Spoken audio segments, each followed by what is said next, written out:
হচ্ছে ভিতরের অবস্থা। ভিতরে বরফ জমে গেছে অনেক। এত বরফ তো জমার কথা না।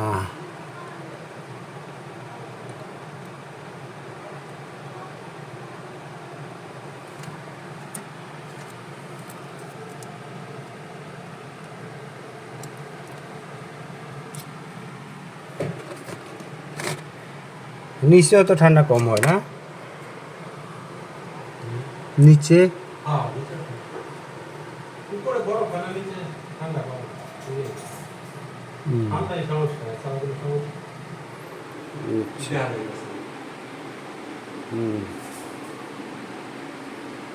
এই হচ্ছে ভিতরে বরফ জমে কঠিন অবস্থা।